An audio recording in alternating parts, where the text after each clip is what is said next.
ఎటువంటి పరిపాలన ఉంటుందో నార్త్ కొరియాలో.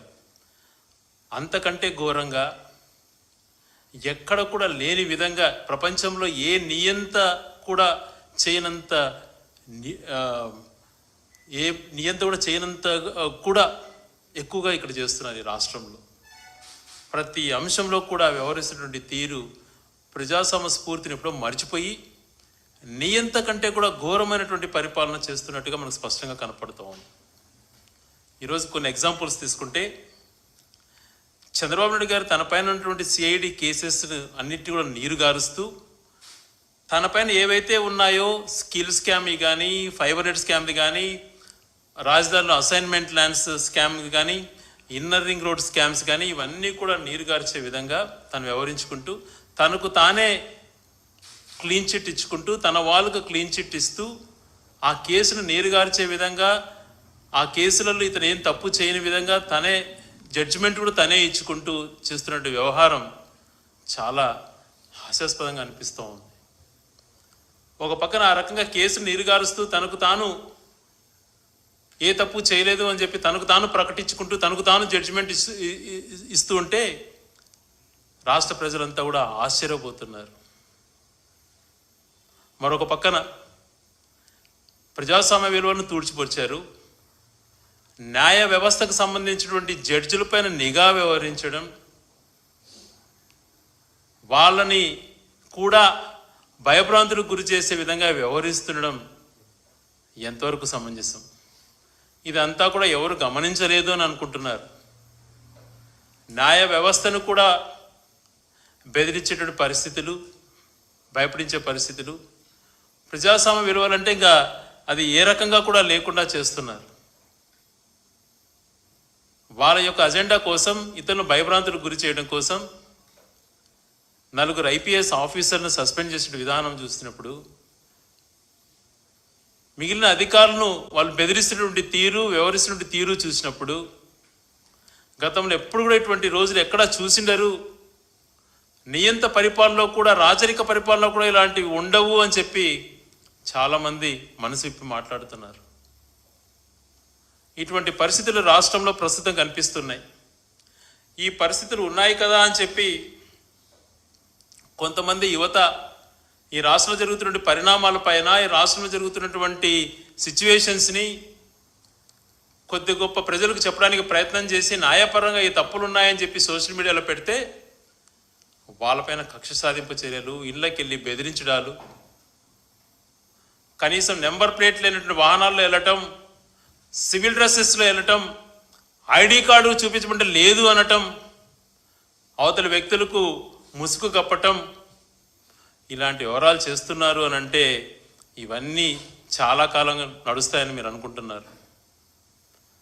ప్రపంచంలో పెద్ద పెద్ద నియంతలే కాలగర్భంలో కలిశారు.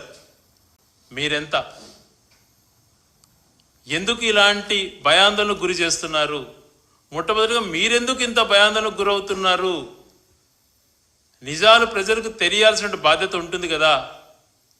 నిజాలు ఏవి తెలియకూడదు, మీరు చెప్పినటువంటి వాస్తవాలు అని చెప్పేటువంటి ప్రయత్నం మీరు చేస్తున్నారు. అవే నమ్మాలి, వేరే వాళ్ళు ఏది కూడా వాస్తవాలు ఏది కూడా ప్రజలకు తెలియకూడదు, మేమైతే ఏది ప్రచారం చేసుకుంటున్నామో అది మాత్రమే చేరవేయాలన్నటువంటి ప్రయత్నంలో చూడటం మంచి పరిణామం కాదు.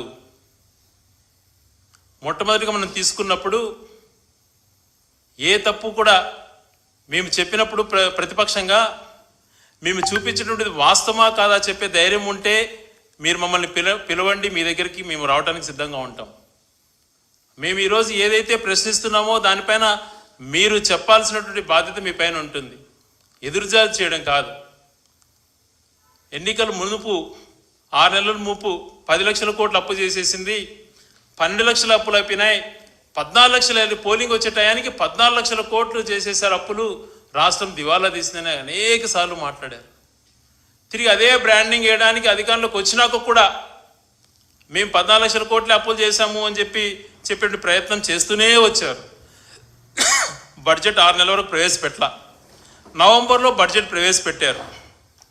నవంబర్లో బడ్జెట్ ప్రవేశపెట్టినప్పుడు వాళ్ళంతకు వాళ్ళే బడ్జెట్కు సంబంధించినటువంటి అప్పుల యొక్క జాబితాను వాళ్ళే ఆ బడ్జెట్ డాక్యుమెంట్లో పెట్టినటువంటి పేపర్ ఇది. ఇందులో క్లియర్గా గతంలో రాష్ట్ర విభజన జరిగినాక రాష్ట్రం ఆంధ్రప్రదేశ్ ఏర్పడినప్పుడు 2014లో 1,18,000 కోట్ల అప్పులు ఉండేటివి. తెలుగుదేశం పార్టీ ఉన్నటువంటి 5 ఏళ్ల పీరియడ్లో అది 2,60,000 కోట్లకు చేర్చారు. వైఎస్ఆర్ కాంగ్రెస్ పార్టీ ప్రభుత్వం అయిపోయేటప్పటికి 4,91,000 కోట్లు అప్పులు అని చెప్పి క్లియర్గా మెన్షన్ చేయడం కూడా జరిగింది. తర్వాత ఈ గవర్నమెంట్ గ్రాంటెడ్కి సంబంధించినవి కానీ, కంటింజెంటీ లైబిలిటీ కానీ, గవర్నమెంట్ గ్యారంటీ డెబిట్స్ కానీ ఇవన్నీ తీసుకుంటే కూడా తెలుగుదేశం పార్టీ దిగిపోయే సమయానికే 3,15,000 కోట్లు అప్పులున్నాయి.